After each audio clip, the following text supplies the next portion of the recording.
ये कहानी सास बहू की अनोखी भक्ति की है।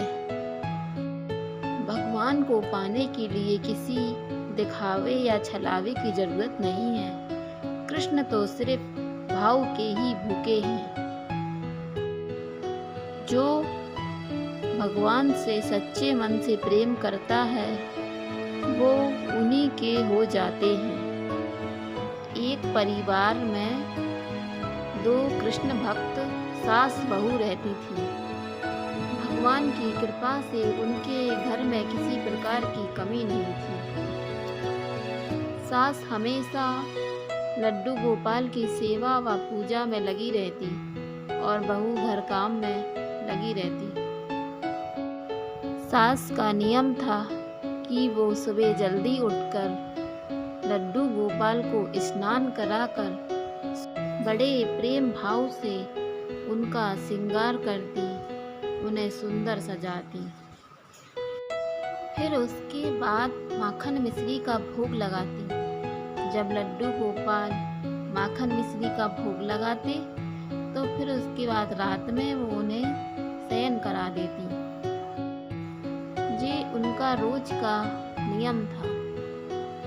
एक दिन किसी कारण से उन्हें अपने किसी रिश्तेदार के यहाँ जाना पड़ गया तो उन्होंने लड्डू गोपाल की जिम्मेदारी अपनी बहू को सौंप दी और बहू से कहा, बहू प्रातःकाल लड्डू गोपाल को उठाकर उन्हें सुंदर स्नान कराकर सुंदर श्रृंगार कराना। फिर उसके बाद उन्हें दर्पण दिखाना। जब वो मुस्कुराए उसके बाद उन्हें प्रसाद लगाना। बहू बहुत सरल स्वभाव की थी। उसने अपनी सासू माँ से कहा, जी माँ जी। अगले दिन सुबह उठकर बहू ने लड्डू गोपाल को बड़े प्रेम भाव से उठाया। फिर उसके बाद उन्हें सुंदर स्नान कराया। उसके बाद बड़े प्रेम से उनका श्रृंगार किया। फिर उन्हें दर्पण भी दिखाया। लेकिन दर्पण दिखाने के बाद भी लड्डू गोपाल मुस्कुराए नहीं। बहू बहुत चिंता में आ गई। इसीलिए उसने लड्डू गोपाल को सुला दिया।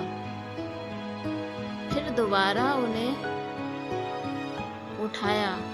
उसने सोचा शायद लड्डू गोपाल मेरी पूजा से प्रसन्न नहीं है, तभी तो ये मुस्कुरा नहीं रहे हैं। फिर बड़े प्रेम से उनको स्नान कराया। फिर सुंदर श्रृंगार किया। ऐसा करते करते उसे सुबह से शाम हो गई। अब जैसे ही बहू ने दर्पण दिखाया लड्डू गोपाल सजीवर हो गए और मुस्कुरा उठे। तब बहू ने उन्हें माखन मिश्री का भोग लगाया।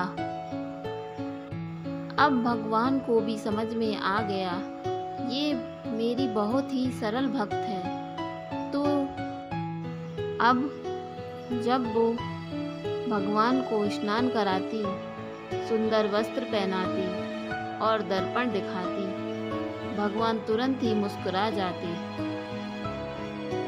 और वो उन्हें भोग प्रसाद लगाती, फिर शयन करा देती। जैसे ही सास अपनी रिश्तेदारी में से होकर आती तो वो सबसे पहले अपने लड्डू गोपाल से मिलने जाती। तब बहू उसे सारी बातें बताती तो ये सुनकर उसकी आंखों में से आंसू छलक पड़ते। बहू, तुम्हारी निर्मल भक्ति ने तो इन मूर्ति को भी हंसा दिया। धन्य हो तुम और तुम्हारी निर्मल भक्ति।